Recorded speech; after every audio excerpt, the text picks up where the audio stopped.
Filtration occurs as the blood flows through the glomerulus. Glomerulus में जब blood गुजर रहा होता है तो उसमें फिल्ट्रेशन होती है और चीज़ें जो हैं वो ग्लोमेरुलर कैप्सूल में आती हैं। Substances not required and foreign materials, for example drugs including penicillin and aspirin, may not be cleared from the blood by filtration because of the short time it remains in the glomerulus. ये मैं आपको draw करके दिखाता हूँ। आपको अगर याद हो, हमने पढ़ा था कि ये रीनल आर्टरी आ रही होती है, वो आर्टेरियोल बनती हैं और फिर यहाँ पे हमारे पास बंच ऑफ कैपिलरीज बन जाती हैं जिसको हम क्या कहते हैं, ग्लोमेरुलस। इसके इर्द गिर्द हमारे पास यहाँ पे क्या होता है, ग्लोमेरुलर कैप्सूल, जो नेफ्रॉन स्टार्ट हो जाता है। और फिर आगे हमने पढ़ा था कि प्रॉक्सिमल कन्वोल्यूटेड ट्यूब्यूल्स होती हैं, फिर लूप ऑफ इनले आ जाता है, फिर डिस्टल होती हैं और उसके बाद कलेक्टिंग डक्ट। तो फिल्ट्रेशन कब होती है, जब ब्लड यहाँ ग्लोमेरुलस में आता है और यहाँ से ग्लोमेरुलर कैप्सूल के पास से जब गुजरता है तो फिल्ट्रेशन होती है। तो ब्लड यहाँ बहुत थोड़ी देर के लिए आता है, उसके बाद ब्लड यहाँ से इफरेंट आर्टेरियोल के ज़रिए निकल जाता है। तो सारी फिल्ट्रेशन यहाँ नहीं हो पाती, तो कुछ आगे जाके कहाँ होगी, यही ब्लड वेसल्स अगेन जो हैं इधर नेफ्रॉन के आगे पीछे मूव करती हैं और यहाँ पे रीअब्जॉर्प्शन वगैरह या सिक्रीशन होती है। तो ये बात ये बता रहा है कि सब्सटेंसेस जो नहीं हमें रिक्वायर होते या फॉरेन मटेरियल्स होगी जैसे ड्रग्स वगैरह होगी, ये ब्लड से क्लियर नहीं होती, फिल्ट्रेशन सिर्फ फिल्ट्रेशन से क्लियर नहीं होती बल्कि आगे पास आउट कर जाती है, क्योंकि यहाँ वो बहुत थोड़ी देर के लिए ब्लड फ्लो होता है। Such substances are cleared by secretion from the peritubular capillaries into the convoluted tubules and excreted from the body in the urine। जो यहाँ पे कैपिलरीज हैं जिन्हें हम क्या कह रहे हैं, पेरिट्यूबुलर कैपिलरीज, ये इन सब्सटेंसेस को जिनको यहाँ से क्लियर होना चाहिए था नहीं हो सके, यहाँ से फिर वो इसमें ट्यूब्यूल्स में भेज देते हैं और उसके बाद ये एक्सक्रीट आउट बॉडी से हो जाते हैं। Tubular secretion of hydrogen ions is important in maintaining normal blood pH maintain करने के लिए H पॉजिटिव आयंस ये ट्यूब्स सिक्रेट करती हैं नेफ्रॉन के अंदर, जो बॉडी के थ्रू यूरिन के थ्रू निकल जाते हैं। ये बात यहाँ बताई जा रही है कि हमने यूँ पढ़ा था एफेरेंट आर्टेरियोल आए, यहाँ पे फिर ग्लोमेरुलस कैपिलरी थी जहाँ से फिल्ट्रेशन का प्रोसेस स्टार्ट हुआ था, पर ब्लड तो कंटिन्यूसली यूँ आ रहा है और आगे एफेरेंट आर्टेरियोल के थ्रू जा रहा है, तो सिर्फ फिल्ट्रेशन के थ्रू ये सब्सटेंसेस रिमूव नहीं हो सकते, जो रह जाते हैं नहीं हो सकते वो फिर जब इधर पेरिट्यूबुलर कैपिलरीज में आते हैं तो वह यहाँ से सिक्रेट आउट हो जाते हैं दोबारा नेफ्रॉन के अंदर और नेफ्रॉन से बाहर निकल जाते हैं। ये बात समझ आई है या इसको रिपीट कर दूँ कि ट्यूबुलर सिक्रेशन क्या है और क्यों होता है? सर रिपीट करना। अच्छा, रिपीट में करता हूँ। ये हमारे पास ना एफरेंट आर्टेरियोल है, जो मतलब रीनल आर्टरी से ब्लड आ रहा है यूँ, तो यहाँ पे ग्लोमेरुलस कैपिलरीज आती हैं, यहाँ से हमारे पास नेफ्रॉन स्टार्ट हो जाता है, ये यहाँ से। तो यहाँ से जो वेस्ट प्रोडक्ट्स होते हैं ना, इसमें जो ब्लड में नहीं रिक्वायर्ड होते बॉडी को, वो यहाँ से सीधे चले जाते हैं इसमें नेफ्रॉन के अंदर, और नेफ्रॉन के थ्रू फिर वो बॉडी से किडनी के थ्रू बाहर निकल जाते हैं, वही यूरेटर और ब्लैडर और यूरिथ्रा के थ्रू। तो अब ये होता है कि जो ब्लड यहाँ फ्लो हो रहा है ना, उसका कांटेक्ट कैप्सूल के साथ बहुत कम देर के लिए होता है। ब्लड तो कंटिन्यूसली यूँ आ रहा है और यहाँ से आगे वापस जा रहा है एफरेंट आर्टेरियोल से, तो सिर्फ फिल्ट्रेशन से सारे जो वेस्ट प्रोडक्ट्स हैं ये नहीं निकल पाते, कुछ जो हैं वो आगे ब्लड के थ्रू मूव कर जाते हैं। जो आगे मूव कर जाएंगे वो आगे जो फिर हमारे पास ट्यूब्यूल्स हैं, कैपिलरीज वगैरह हैं, आगे जो नेफ्रॉन के इर्द गिर्द जिन्होंने जमघटा बनाया होता है, वो फिर उधर से वो सिक्रेट करती हैं उन वेस्ट प्रोडक्ट्स को और वो दोबारा किधर इंटर हो जाते हैं, नेफ्रॉन में, और फिर नेफ्रॉन के थ्रू वो फिर बॉडी से एक्सक्रीट आउट हो जाते हैं। अब कुछ क्लियर हुआ?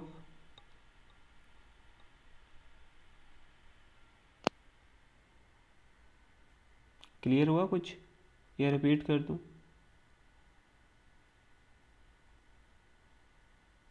सर हो गया। अच्छा, तो ये हमने हो पढ़ा, गया सर। ये हमने पढ़ा ट्यूबुलर सिक्रेशन, इसलिए हम सिक्रेशन होती है बेसिकली, जो वेस्ट प्रोडक्ट्स यहाँ से नहीं निकल पाते वो आगे फिर ब्लड वेसल से दोबारा नेफ्रॉन में आते हैं।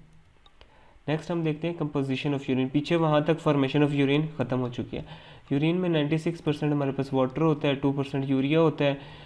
यूरिन क्लियर होता है और इसका कलर कैसा होता है, एम्बर लाइक कलर होता है। एम्बर जो है ये येलो और ऑरेंज के मिक्स शेड का कलर होता है due to the presence of urobilin. Urobilin की वजह से इसका ऐसा कलर होता है।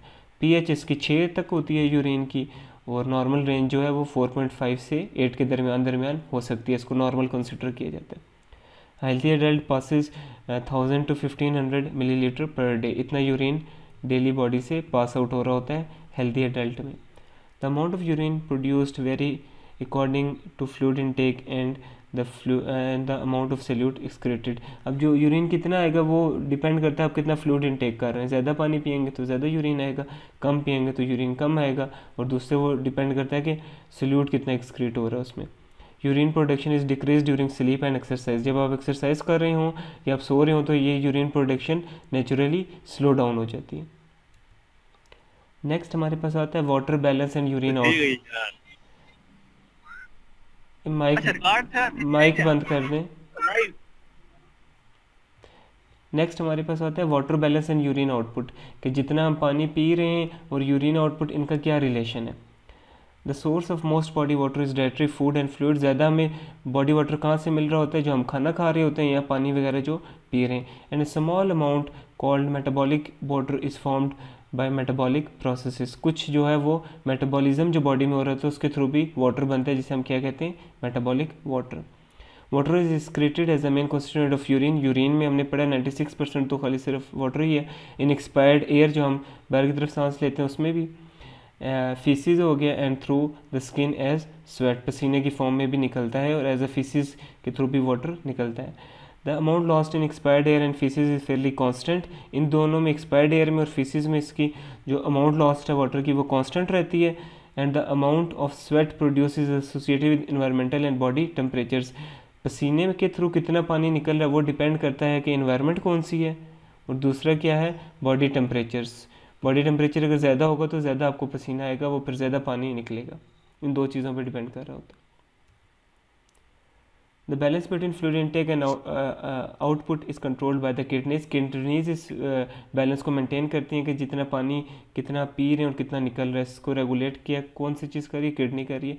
The minimum urinary output, the smallest volume required to excrete body waste products is about 500 millilitre per day. इतना यूरिन आउटपुट आपको चाहिए होता है वेस्ट प्रोडक्ट्स को बॉडी से निकालने के लिए. ये एक मिनिमम रिक्वायरमेंट है.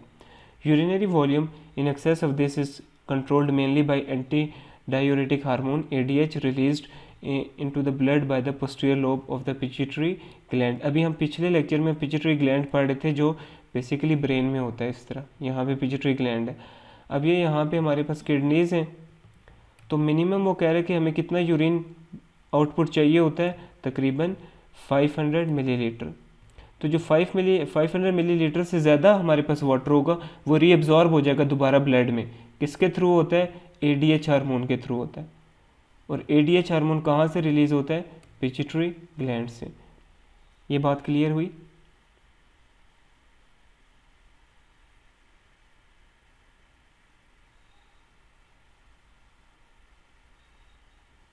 सर अच्छा, इसको दोबारा मैं रिवाइज कर देता हूँ.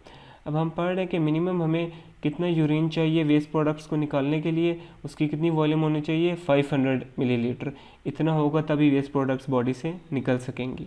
ठीक हो गया. अब जो इससे एक्सेस हमारे पास वाटर है किडनीज़ के पास जो आता है वो दोबारा रीअब्जॉर्ब हो जाता है ब्लड वेसल्स में.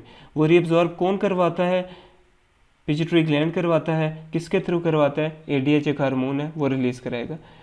पिट्यूटरी ग्लैंड देखेगा जो पानी जो यूरिन की फॉर्म में निकलना है वो तो ठीक है, जो एक्स्ट्रा किडनी के पास पानी आ रहा है पिट्यूटरी ग्लैंड हार्मोन रिलीज़ करेगा ADH, ये जाएगा और ये नेफ्रॉन से उसकी एक्स्ट्रा वाटर की रीअब्जॉर्प्शन करवा लेगा जो वापस दोबारा ब्लड में आ जाएंगे. तो यहाँ तक हमने बात की कि ADH के थ्रू वाटर रीअब्जॉर्ब बॉडी में हो जाता है जो ज़रूरत बॉडी को होता है, जो यूरिन में नहीं जाना होता. When the osmotic pressure is raised, the blood is becoming more concentrated. ADH output is increased, and as a result, water reabsorption by the distal convoluted tubules and collecting ducts is increased, reducing blood osmotic pressure and ADH output.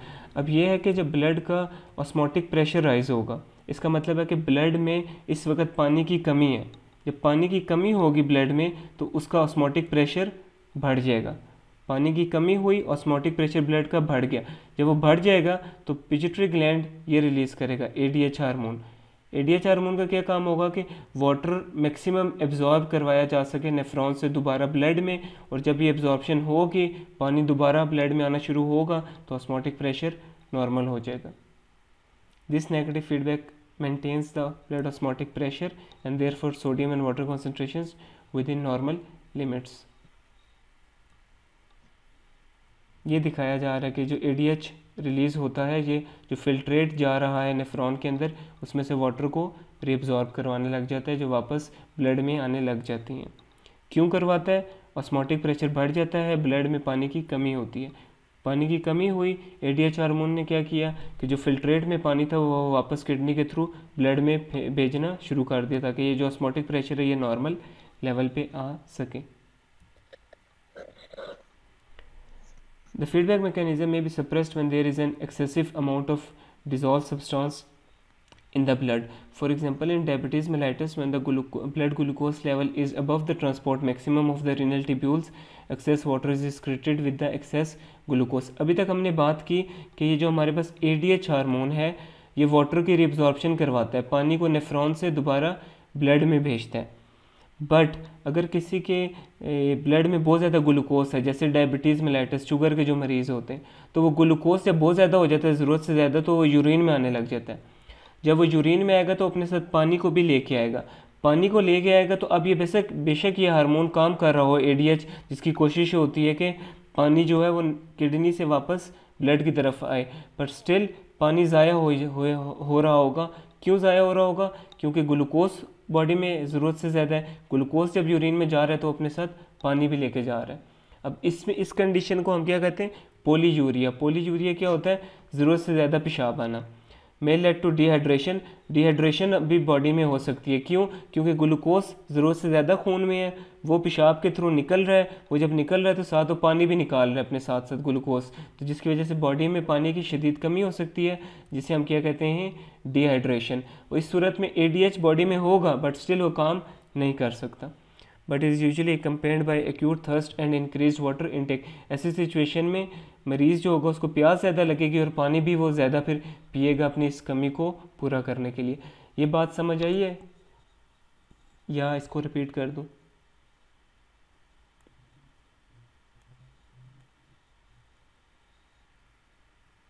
Sir आ भैया. ठीक. When blood volume is increased, stretch receptor. अभी यहाँ तक हम पढ़ रहे थे कि जिसमें ऑस्मोटिक प्रेशर वगैरह ज़्यादा हुआ, ब्लड में पानी की कमी हुई. अब हम इसका इन्वर्स पढ़ते हैं. जब हमारे पास पानी ब्लड में ज़रूरत से ज़्यादा हो रहा है तो फिर क्या होगा? तब रिलीज़ होगा हार्मोन ANP. इस हार्मोन को कौन रिलीज़ कराता है? Atria of the heart. ये जो हार्ट का, अगर आपको याद हो, हमने लास्ट लेक्चर में भी ये बात डिस्कस की थी. इसके 4 चैम्बर्स होते हैं, तो यहाँ पे ऊपर जो 2 होते हैं उसको हम क्या कहते हैं? एट्रिया. तो जब ब्लड वॉल्यूम ज़्यादा होगी, ब्लड में पानी की मिकदार ज़्यादा हो जाएगी, तो यहाँ पे जो ब्लड आ रहा है वो इसको ज़्यादा आ रहा है एट्रिया के पास, जिसकी वजह से एट्रिया को स्ट्रेच मिल रहा है. स्ट्रेच मिलेगा तो ये हार्मोन रिलीज़ करवाएगा ANP. ANP का क्या काम होगा? ये कहेगा कि नेफ्रॉन को अब आपने वाटर को या सोडियम को रीअब्जॉर्ब नहीं करना है, बल्कि पेशाब के थ्रू पानी को बॉडी से निकालते रहें, ताकि ये जो एक्सेस वाटर आया हुआ ब्लड में ये ख़त्म हो सके. जब ये काम करना शुरू कर देगा हार्मोन, तो फिर हमारे पास क्या होगा? ब्लड वॉल्यूम कम होगी, आर्टीरियल स्ट्रेचिंग भी उसके बाद कम होगी, और ये भी किससे कंट्रोल हो रहा है? नेगेटिव फीडबैक मैकेनिज़्म से. और जब ब्लड वॉल्यूम नॉर्मल पे आ जाएगी तो हमारे पास ANP की सिक्रीशन ख़त्म हो जाएगी. और ये जो ANP है ये ADH के उलट काम कर रहा है. ADH तो पानी ला रहा था किडनी से ब्लड में, ये पानी को ज़ाया करवा रहा होता है किडनी से यूरिन की फॉर्म में. तो ये ADH को भी इनहिबिट कर देता है, और एल्डोस्टेरोन एक हार्मोन है उसको भी इनहिबिट कर देता है, क्योंकि ये उसके ऑपोजिट काम कर रहा होता है. ANP की बात समझ आई है? इसको रिपीट कर दूं?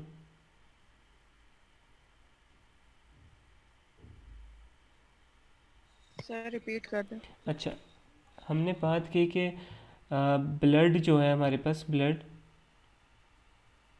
उसमें वाटर कंटेंट बहुत ज़्यादा हो गया, जिसकी वजह से ब्लड वॉल्यूम बहुत ज़्यादा हो गया. अब ब्लड वॉल्यूम ज़्यादा हुई है, तो ब्लड वॉल्यूम अब जब ज़्यादा हुआ है तो उसने क्या किया? हार्ट के ऊपर प्रेशर डाल रहा है, क्योंकि ज़्यादा ब्लड हार्ट की तरफ आ रहा है, हार्ट को पंप करने में मुश्किल हो रही है. तो हार्ट में जो एट्रिया हमारे पास होते हैं ये स्ट्रेच हो जाते हैं, क्योंकि अब ब्लड वॉल्यूम ज़्यादा है, पानी ज़्यादा है. तो एट्रिया क्या रिलीज़ करते हैं? ANP hormone. ANP हार्मोन क्या काम करेगा? ये जाके किडनी को कहेगा कि मैक्सिमम वाटर को आप बॉडी से बाहर निकालें यूरिन की फॉर्म में. किडनी से वाटर को बाहर निकालें यूरिन की फॉर्म में। जब पानी ज़रूरत से ज़्यादा निकलने लग जाएगा किडनी में से, तो ओरिजिनली जो ब्लड वॉल्यूम ज़्यादा हुई थी वो ग्रेजुअली डिक्रीज़ होगी और वो नॉर्मल पे आ जाएगी। वो नॉर्मल पे आएगी तो फिर अब एट्रिया पे ज़्यादा बोझ वगैरह, ज़्यादा प्रेशर नहीं पड़ेगा और सब कुछ नॉर्मल हो जाएगा। क्लियर हुआ अब?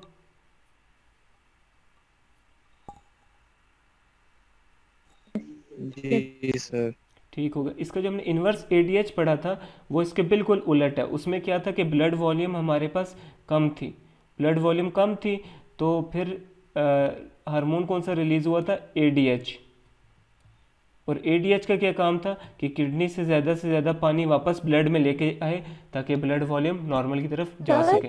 जी जी सॉरी फॉर इंटरप्शन, एक क्वेश्चन है जी माइंड में जी आ रहा है जी जी लेकिन ये रिलेट जरा, लेकिन काइंडली प्लीज बता दें। जी। जो एडीएच है एंटी डाययूरेटिक हार्मोन, वो तो डाययूरेटिक हार्मोन के ऑपोजिट वर्कआउट करता है ना। तो ये एएनपी ये बिल्कुल न्यू हार्मोन है। इनफैक्ट मैं तो फर्स्ट टाइम ये हार्मोन मतलब पढ़ रही हूँ। तो ये इसके बारे में काइंडली एएनपी का मतलब सिर्फ एएनपी हार्मोन के मतलब थोड़ा सा बताइएगा। एएनपी जो है ना, ये हार्मोन रिलीज़ होता है एट्रिया से। जो हमारे हार्ट के 4 चैम्बर्स होते हैं ना, तो एक जो ऊपर वाले जो एट्रिया होते हैं वहाँ पे ये एक हार्मोन ये रिलीज़ कराते हैं, जिसे हम क्या कह रहे हैं? Atrial natriuretic hormone. ये हार्मोन कब रिलीज़ होगा? जब ब्लड वॉल्यूम जो है ना वो बढ़ चुकी होगी बॉडी में। पानी, आप ये समझ लें पानी का कंटेंट ज़्यादा आ गया। अब जब ब्लड वॉल्यूम बढ़ेगी तो ब्लड, आपको पता है, ये सुपीरियर और इन्फीरियर वेना केवा से किधर आके ये ड्रेन आउट होता है? राइट एट्रियम में। अब ज़रूरत से ज़्यादा ब्लड इधर आ रहा है, उसकी वजह से क्या हो रहा है कि हर जो एट्रिया हैं उसको स्ट्रेच ज़्यादा करना पड़ रहा है। वो स्ट्रेच ज़्यादा कर रहे हैं और ज़ोर ज़्यादा लगा रहे हैं, जिसकी वजह से वो आगे इस ब्लड को पंप आउट करेंगे अगेन इन द बॉडी। तो ब्लड वॉल्यूम ज़्यादा है, एट्रिया आपके स्ट्रेच हो रहे हैं। ये जब स्ट्रेच होंगे तो ये रिलीज़ कर देंगे एक हार्मोन एएनपी। एएनपी अब क्या करेगा? ये रिड्यूस करेगा reabsorption of sodium and water by the proximal convoluted tubules. ये जाके एक्ट किधर कर रहा है? प्रॉक्सिमल कन्वोल्यूटेड टिब्यूल्स में। वहाँ एक्ट करेगा और वहाँ ये क्या काम करवाएगा कि सोडियम और वाटर की जो रीअब्जॉर्प्शन होती है वो कहेगा कि अब आपने नहीं करनी, मैक्सिमम को आगे वाटर और सोडियम को जाने दें ताकि ये यूरिन से एक्सक्रीट आउट हो। कलेक्टिंग डक्ट्स में भी ये जाके कहेगा, वहाँ पे भी वाटर की रीअब्जॉर्प्शन होती है, तो ये वहाँ जाके उन्हें कहेगा कि अपने वाटर को रीअब्जॉर्ब नहीं करना, पानी को निकलने दें। पानी जितना ज़्यादा निकलेगा ब्लड वॉल्यूम उतना फिर कम होगा। यहाँ ब्लड वॉल्यूम बढ़ चुका हुआ है तो उसको नॉर्मल में लाने के लिए हमें उसको बॉडी से निकालना पड़ेगा। और जब ब्लड यूरिन जो है उसमें से वाटर निकलता जाएगा तो उससे क्या होगा? ब्लड वॉल्यूम कम हो जाएगी। ब्लड वॉल्यूम कम होगी तो आर्टेरियल स्ट्रेचिंग कम होगी और नेगेटिव फीडबैक मैकेनिज्म के थ्रू ये सारा प्रोसेस एएनपी के जो रिलीज़ का था ये रुक जाएगा और सब कुछ नॉर्मल हो जाएगा। कुछ क्लियर हुआ? Yes sir, thank you. ठीक है, तो ये दोनों ऑपोजिट थे, एएनपी और एडीएच। ये एक तस्वीर मिली थी, यहाँ पे ये एएनपी के सारे फंक्शंस बता रहे हैं। एएनपी का एक काम क्या है? ये वेजो डायलेशन कराता है, ब्लड वेसल्स को थोड़ा डायलेट कराएगा। क्यों कराएगा? जब ब्लड वेसल डायलेट होंगी तो रीनल ब्लड फ्लो जो किडनी की तरफ आ रहा है वो बढ़ेगा। ज़्यादा ब्लड अगर किडनी की तरफ आएगा तो इतना ज़्यादा फिल्टर होगा तो जीएफआर बढ़ जाएगा, ग्लोमेरुलस फिल्ट्रेशन रेट। और जब ये रेट बढ़ेगा तो ये वहाँ काम करवाएगा कि आपने सोडियम को निकालना है, सोडियम को रीअब्जॉर्ब नहीं करना है, जिसे हम क्या बोलते हैं? नेट्रीयूरेसिस। नेट्रीयूरेसिस का मतलब होता है कि एक्सेस ऑफ सोडियम जो है वो यूरिन की फॉर्म में निकल रहा है। और डायूरेसिस ये होता है कि ज़रूरत से ज़्यादा आपको यूरिन आना जिसमें वाटर लॉस हो रहा होता है। ये इसका एक काम था एएनपी का। दूसरा ये है कि ये रेनिन एक हार्मोन होता है, इसका आगे फंक्शन आएगा, उसकी प्रोडक्शन डिक्रीज़ करता है। एंजियोटेंसिन एक हार्मोन है, उसकी प्रोडक्शन डिक्रीज़ करता है। एल्डोस्टेरोन की प्रोडक्शन डिक्रीज़ करता है, क्योंकि ये सारे हार्मोन किसके लिए काम कर रहे होते हैं? सोडियम की रीअब्जॉर्प्शन के लिए, जो कि इसका उलट है। तो ये इन सब की प्रोडक्शंस कम करवा देता है ताकि सोडियम ज़रा भी रीअब्जॉर्ब ना हो, सारा यूरिन की फॉर्म में निकल जाए। तो ये एक फ्लो चार्ट है जो एएनपी का फंक्शन बता रहा है। नेक्स्ट हमारे पास फिर आता है इलेक्ट्रोलाइट बैलेंस। अब यूरिन में जो इलेक्ट्रोलाइट्स होते हैं उसका कैसे बैलेंस मेंटेन होता है? Changes in the concentration of electrolytes in the body fluids may be due to changes in body water content. Water content change होगा, इलेक्ट्रोलाइट लेवल चेंज होंगे, इलेक्ट्रोलाइट लेवल से भी ये चेंज हो सकता है, concentration of electrolytes obviously. There are several mechanism that maintain the balance between water and electrolyte concentration. आगे अब हम देखते हैं कैसे ये मेंटेन होता है। पहले इलेक्ट्रोलाइट हमारे पास आए हैं sodium and potassium. Sodium is the most common cation, positively charged ion को हम क्या बोलते हैं? Cation. In extracellular fluid and potassium is the most common intracellular cation. Cell के अंदर सबसे मोस्ट कॉमन हमारे पास आयन कौन सा है? पोटेशियम है। और सेल के बाहर कौन सा है? Sodium. Sodium is the constituent of almost all foods and salt is often added to food during cooking. हम सोडियम जो है हमारे हर खाने में होता है और हम खाना बनाते हुए भी ऊपर सॉल्ट डाल रहे होते हैं, तो सोडियम यूजुअली हमारे पास इंटेक ज़्यादा होती है हमारी नीड के मुताबिक, क्योंकि नेचुरली हम सॉल्ट को ज़्यादा इस्तेमाल कर रहे हैं अपनी डाइट के through. It is excreted mainly in urine and sweat. दो तरह से बॉडी से लॉस होता है इसका, एक है यूरिन और दूसरा हमारे पास है स्वेट, पसीने के through. The amount of sodium excreted in sweat is insignificant except when sweating is excessive. जो हमारी स्वेटिंग होती है उससे बहुत थोड़ा सोडियम लॉस होता है। ज़्यादा लॉस किस तरह से होता है? यूरिन की फॉर्म में। और जब स्वेटिंग आपको ज़रूरत से ज़्यादा, जैसे आप एक्सरसाइज बहुत ज़्यादा कर रहे हैं, तब आपका सोडियम लॉस होना शुरू हो जाएगा। वरना अगर नॉर्मली जो पसीना आता है, जैसे गर्म अगर मौसम है उसकी वजह से पसीना आ रहा है, उसमें फिर सोडियम बहुत थोड़ा निकलता है बॉडी से। ज़्यादा कब लॉस होता है? जब आपको फीवर हो। फीवर में जो आपको पसीना आएगा उसमें से सोडियम फिर ज़्यादा निकलेगा। हाई एनवायरमेंटल टेम्परेचर, अगर बहुत ज़्यादा गर्मी है उसमें फिर सोडियम निकलता है, या फिर जब आप फिज़िकल एक्सरसाइज बहुत ज़्यादा कर रहे हों। When excessive sweating is sustained, for example, living in a hot climate or working in a hot environment, acclimatization occurs in about 7 to 10 days, and the amount of electrolytes lost in sweat is reduced. हमने बात की है कि sweat जो electrolytes का loss है sodium का, वो पसीने में बहुत कम होता है। अब एकदम अगर यहाँ से कोई बंदा फॉर एग्जांपल यूरोप से उठ के चला जाए सिबी में, जहाँ -50 तक होता है टेम्परेचर, तो वो जब एकदम इतनी गर्मी में आएगा तो उसको जो पसीना आएगा उसमें अब सोडियम लॉस होगा। सोडियम लॉस होगा जब 7 से 10 दिन वो यहाँ रहेगा, उसके बाद बॉडी उसकी एडजस्ट हो चुकी होगी, फिर अगेन ये जो लॉस है सोडियम का ये मिनिमम हो जाएगा in sweating. Sodium and potassium occur in high concentration in digestive juices. Digestive juices हम पढ़ चुके हैं, उसमें भी सोडियम एंड पोटेशियम होते हैं। सोडियम गैस्ट्रिक जूस में होता है, पोटेशियम जो है वो पेंक्रियाटिक एंड इंटेस्टाइनल जूस में होता है। Normally these ions are reabsorbed by the colon. Colon में जब लार्ज इंटेस्टाइन में पहुंचते हैं तो ये रीअब्सॉर्ब हो जाते हैं। But following acute and prolong diarrhoea, अगर आपको डायरिया लगा हुआ है और बहुत ही लंबे अरसे से लगा हुआ है, फिर उसमें ये सारे लॉस होने लग जाते हैं, पोटेशियम एंड सोडियम। यहाँ तक कोई सवाल हो पोटेशियम सोडियम से कोई बात ना समझ आई हो तो पूछ लें, नहीं तो आगे चलते हैं।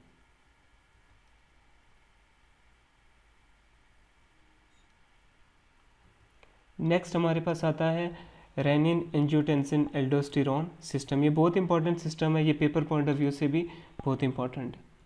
इसको पहले मैं ये डायग्राम से समझाता हूँ, फिर ये पढ़ेंगे इसमें क्या लिखा हुआ है। अच्छा, सबसे पहले ये होता है कि ब्लड प्रेशर हमारा फॉल्स हो जाता है, कम हो जाता है ब्लड प्रेशर। जब ब्लड प्रेशर बॉडी का कम होगा तो किडनी से एक हार्मोन रिलीज होगा रेनिन। ब्लड प्रेशर कम हुआ, किडनी ने रिलीज़ किया हार्मोन रेनिन। रेनिन का क्या काम होता है? ये एंजियोटेंसिनोजन को कन्वर्ट करता है एंजियोटेंसिन 1 में। इसको कन्वर्ट करेगा एंजियोटेंसिनोजन को एंजियोटेंसिन 1 में। ये किसका काम है? रेनिन का काम है।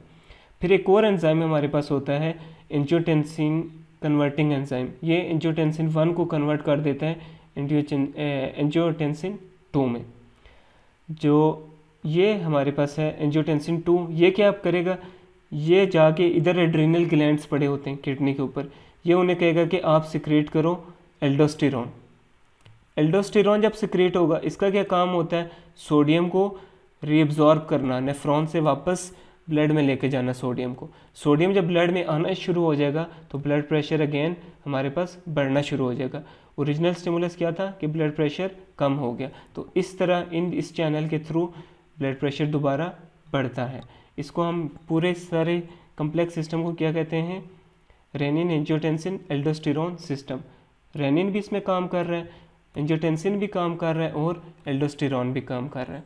इसको एक बार मैं फिर रिपीट करता हूँ, आप लोग सुन लें। सबसे पहले हमारे पास हुआ कि ब्लड प्रेशर हमारा कम हो गया। ब्लड प्रेशर कम हुआ तो किडनी से ने रिलीज़ किया रेनिन। रेनिन रिलीज़ हुआ, इसने क्या किया? एंजियोटेंसिनोजन को एंजियोटेंसिन 1 में कन्वर्ट की। 1 में कन्वर्ट कर लिया तो फिर एंजियोटेंसिन कन्वर्टिंग एंजाइम ने क्या किया? 1 को 2 में कन्वर्ट कर दिया। 2 जो है वो क्या करेगा? वो एड्रिनल ग्लैंड्स को कहेगा कि आप एल्डोस्टेरोन सिक्रेट करें। एल्डोस्टेरोन सिक्रेट होगा, वो जाके क्या करेगा? सोडियम की रिटेंशन करेगा। किडनी से ब्लड की तरफ सोडियम को वापस भेजेगा। सोडियम ब्लड में ज़्यादा होगा तो ब्लड प्रेशर बढ़ने लग जाएगा। इस सारे कम्प्लेक्स सिस्टम को हम क्या कह रहे हैं? Renin, angiotensin, aldosterone system. अच्छा, अब इसको हम यहाँ पढ़ लेते हैं। यहाँ इन्होंने क्या बातें लिखी हुई हैं। Sodium is the normal constituent of urine and the amount secreted is regulated by hormone aldosterone secreted by the adrenal cortex. Sodium कितना यूरिन में जाएगा उससे कौन सा हार्मोन कंट्रोल करता है? Aldosterone. Cells in the afferent arteriole of the nephron release the enzyme renin. Renin कौन release करता है? सेल्स जो एफरेंट आर्टेरियोल में, ये वो जो आर्टेरियोल्स होते हैं जो नेफ्रॉन की तरफ आ रहे होते हैं। ये कब रेनिन रिलीज करते हैं? जब सिंपैथेटिक स्टिमुलेशन हो, ब्लड वॉल्यूम कम हो, या हमारे पास ब्लड प्रेशर कम हो। तो फिर रेनिन क्या करेगा? ये कन्वर्ट कर देगा प्लाज्मा प्रोटीन एंजियोटेंसिनोजेन को प्रोड्यूस बाय द लीवर। ये लीवर में बनता है। क्या बनता है लीवर में? एंजियोटेंसिनोजेन। उसको कन्वर्ट कर देगा एंजियोटेंसिन 1 में। एंजियोटेंसिन 1 में जब आएगा तो फिर हमारे पास ये एंजाइम है, angiotensin converting enzyme formed in small quantities in the lungs, proximal convoluted tubules and other tissues converts angiotensin 1 into angiotensin 2। ये 2 में उसे कन्वर्ट कर देगा। 2 क्या करता है? ये कॉन्स्ट्रिक्टर है, मतलब ब्लड वेसल्स को कॉन्स्ट्रिक्ट करा देता है, जिससे आपको ब्लड प्रेशर बढ़ जाता है। Renin and raised blood potassium levels also stimulate the adrenal gland too. ये आगे स्टिमुलेट कर देते हैं कि एल्डोस्टेरॉन भी आप रिलीज़ करें किडनी को। फिर वाटर एब्जॉर्ब हो जाता है सोडियम के साथ, and together they increase the blood volume. जब ब्लड वॉल्यूम बढ़ने लग जाएगी, ब्लड प्रेशर नॉर्मल होने लग जाएगा, फिर इसकी सिक्रेशन रुक जाएगी through negative feedback mechanism. When sodium reabsorption is increased, potassium secretion is increased, internally reducing intercellular potassium. ये इंपॉर्टेंट बात समझने की है। जब सोडियम की रिअब्जॉर्प्शन स्टार्ट होती है तो ऑटोमेटिकली बॉडी में से पोटेशियम एक्सक्रीट आउट होना शुरू हो जाता है। मतलब इन दोनों का ऑपोजिट काम है। अगर सोडियम दोबारा ब्लड में आ रहा है तो पोटेशियम जो है वो ब्लड से फिर यूरिन के थ्रू निकलने लग जाएगा। ANP is also involve in the regulation of sodium levels. ANP जो है वो इन्वॉल्व होता है रेगुलेशन ऑफ सोडियम लेवल्स में भी। नेक्स्ट हमारे पास आता है जी कैल्शियम का बैलेंस कैसे होता है। Regulation of calcium levels is achieved by coordinated secretion of parathyroid hormone and calcitonin. 2 hormone है, हमने लास्ट लेक्चर में भी डिस्कस किया था। पैराथायराइड हार्मोन था हमारे पास और दूसरा हमारे पास था कैल्सिटोनिन। इन दोनों का क्या काम होता है? ये कैल्शियम लेवल को रेगुलेट कर रहे होते हैं कि कितना बॉडी से निकले या कितना रीअब्जॉर्ब हो। और कैल्शियम की रिअब्जॉर्प्शन कौन सा हार्मोन करवाता है? हमारे पास PTH करवाता है, पैराथायराइड हार्मोन, और इसकी सिक्रीशन कौन करवाता है? कैल्सिटोनिन। मतलब ये दोनों एक दूसरे के ऑपोजिट काम करते हैं। पैराथायराइड हार्मोन क्या करेगा कि कैल्शियम ज़्यादा से ज़्यादा वापस ब्लड में आए। कैल्सिटोनिन ये कहेगा कि कम से कम आए। दोनों ऑपोजिट काम करते हैं according to the body needs. तो इस तरह कैल्शियम बैलेंस होता है बॉडी के अंदर। नेक्स्ट हमारे पास है pH बैलेंस। अब pH कैसे बैलेंस होती है? In order to maintain the normal blood pH the cells of the proximal convoluted tubule secrete hydrogen ions. ये हमने पहले भी पढ़ा है कि जो हाइड्रोजन आयन की सिक्रेशन होती है जो यूरिन के फॉर्म में निकलते जाते हैं ब्लड की pH को नॉर्मल रखने के लिए। In the filtrate they combine. अब हाइड्रोजन आयंस जब फिल्ट्रेट में आएंगे तो ये बफर्स के साथ कंबाइन होते हैं, बाइकार्बोनेट के साथ होंगे कंबाइन, HCO3 जिसको हम कहते हैं, और क्या बना देंगे? Carbonic acid H2CO3। अमोनिया के साथ ये मिलेंगे हाइड्रोजन आयंस NH3 के साथ, क्या बना देंगे? Ammonium ions NH4। और हाइड्रोजन फॉस्फेट के साथ ये कंबाइन हो सकते हैं, ये H आयंस जो सिक्रेट हो रहे हैं फिल्ट्रेट में, और क्या बना सकते हैं? Dihydrogen phosphate.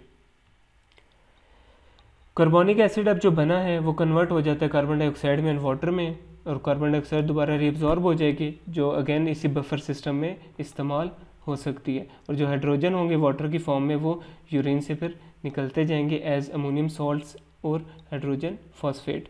नॉर्मल pH जो है यूरिन की वो 4.5 से 8 तक होती है। ये हम पहले भी देख चुके हैं, डिपेंडिंग अपॉन डाइट क्या है, टाइम क्या है और अदर फैक्टर्स क्या हैं।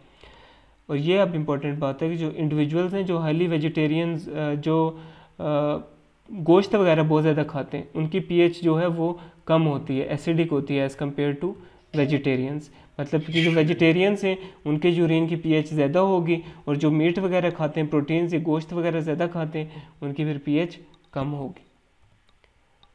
नेक्स्ट हमारे पास आ जाता है कि यूरेटर का क्या फंक्शन है। The ureters propels urine from the kidneys into the bladder by peristaltic contraction of the smooth muscle layer. Ureter का एक काम होता है कि जो किडनी में यूरिन अब बन चुका है उसको ब्लैडर की तरफ ले जाए। This is an intrinsic property of the smooth muscle and is not under autonomic nervous control. ये स्मूथ मसल्स जो होते हैं यूरेटर में वो खुद ही करवा रहे होते हैं, ये हमारे कंट्रोल में, ऑटोनॉमिक नर्व कंट्रोल में ये चीज़ नहीं होती। पेरिस्टाल्सिस किसे कह रहे हैं? जिस मूवमेंट से यूरिन नीचे ब्लैडर की तरफ आ रहा है। Originates in the pacemaker in the minor calyces में स्टार्ट होते हैं और peristalsis wave occur several times per minute increasing in frequency with the volume of urine produced sending little spurts of urine into the bladder. ये continuously फिर जो थोड़ा थोड़ा urine बन रहा होता है किडनी में उसको ब्लैडर की तरफ भेजता जाता है। ये काम किसका है? यूरेटर का। फिर नेक्स्ट और लास्ट चीज़ जो आज की है ये है मिक्चुरेशन। मिक्चुरेशन क्या होता है? जब process by which urine pass out of the body. When 300 to 400 millilitre of urine have accumulated in the bladder, 300 से 400 मिलीलीटर जो है यूरिन ब्लैडर के अंदर आ गया है, efferent autonomic nerve fibers in the bladder wall sensitive to stretch are stimulated। ये nerve fibres होती हैं, ये स्टिमुलेटेड हो जाती हैं। बच्चों में in the infants this initiates a spinal reflex and micturiation occurs। जैसे ही इतना यूरिन आएगा ब्लैडर के अंदर फ़ौरन स्पाइनल रिफ्लेक्स इनिशिएट होता है बच्चों में, इन्फेंट्स की बात हो रही है, और फ़ौरन पेशाब निकल जाता है। Urine passed in the response of to parasympathetic stimulation of the bladder causing contraction of the detrusor muscle. ये वो जो मसल हमने देखा था ब्लैडर के अंदर होता है, ये जब कॉन्स्ट्रिक्ट करता है तो तब यूरिन बॉडी से पास आउट होता है, और ये जब कॉन्स्ट्रिक्ट करता है तो इंटरनल यूरिथ्रल स्फिंक्टर जो है ये क्या करेगा? रिलैक्स करेगा ताकि मैक्सिमम यूरिन निकल सके। Urine is expelled from the bladder and passing through the urethra before living the body. Bladder से फिर किधर जाता है? यूरिथ्रा, और यूरिथ्रा के थ्रू बॉडी से बाहर निकल जाता है। अच्छा, when the nervous system is fully developed the micturition reflex is stimulated but sensory impulses also pass upwards to the brain and there is awareness of the need to pass urine। अभी हमने बात की कि जब इतना urine बच्चों में, infants में जैसे ही इकोमुलेट होगा ब्लैडर के अंदर तो फ़ौरन मिक्चुरेशन हो जाएगी, बट जब आप डेवलप हो जाते हैं, 3 साल से ऊपर चले जाते हैं, तब आपके कंट्रोल में चीज़ आ जाती है। जैसे ही ब्लैडर फुल हो रहा होगा एक आपको इम्पल्स जाएगी ब्रेन की तरफ जो आपको एक अवेयरनेस देगी कि आपको यूरिन पास करने की ज़रूरत है, पर ये आपकी कंट्रोल में है, आप उसको कंट्रोल भी कर सकते हैं कि अभी मैं करना चाहता हूँ या नहीं करना चाहता, जो कि इन्फेंट्स नहीं कर सकते। By learned and conscious effort, contraction of the external urethral sphincter and muscles of the pelvic floor can inhibit micturition until it is convenient to empty the bladder। उसके बाद हमारे पास है in adults urine is passed when the detrusor muscle contracts and there is a reflex relaxation of internal sphincter and voluntary relaxation of external sphincter। ये जैसा हमने anal sphincter पढ़े थे वैसे ही होता है कि ये जो मसल है ये कॉन्स्ट्रिक्ट करेगा, जो ब्लैडर के अंदर होता है ये कॉन्स्ट्रिक्ट करता है तो सारा यूरिन आगे यूरिथ्रा में आ जाता है। फिर जो इंटरनल स्फिंक्टर होते हैं यूरिथ्रा में वो रिलैक्स कर जाते हैं ताकि स्पेस ओपन हो जाए और मैक्सिमम यूरिन निकल सके। इसी तरह जो एक्सटर्नल स्फिंक्टर हैं वो भी रिलैक्स करते हैं। एक्सटर्नल स्फिंक्टर हमारे कंट्रोल में होते हैं, इंटरनल हमारे कंट्रोल में नहीं होते। It can be assisted by increasing the pressure with in the pelvic cavity. अब पेल्विक कैविटी में प्रेशर भी बढ़ा के ये असिस्ट कर सकते हैं यूरिन पास होने में। Achieved by lowering the diaphragm and contracting the abdominal muscles, जिसे हम क्या कहते हैं? वाल्सल्वास मैनूवर, जो हमने डाइजेशन में भी पढ़ा था। उसके बाद नेक्स्ट चीज़ हमारे पास है वो है इनकॉन्टिनेंस। इनकॉन्टिनेंस ये होती है कि our distension of the bladder is extremely painful. जितनी लिमिट थी 400 मिलीलीटर, अगर उससे भी ज़्यादा अगर उसमें आने लग गया तो ब्लैडर ज़्यादा आपका वो हो जाएगा, डिस्टेंस हो जाएगा, जिसकी वजह से पेन स्टार्ट हो जाएगा। And when this stage is reach there is a tendency for involuntary relaxation of the external sphincter to occur allowing a small amount of urine to escape provided there is no mechanical obstruction. जब उसकी जो limit है उससे ज़्यादा उसमें urine आ रहा है bladder में तो ये मसल्स जो हमारे कंट्रोल में थे एक्सटर्नल स्फिंक्टर ये खुद रिलैक्स कर जाएंगे और यूरिन बॉडी से निकल जाएगा। इसको हम क्या कहते हैं? इनकॉन्टिनेंस।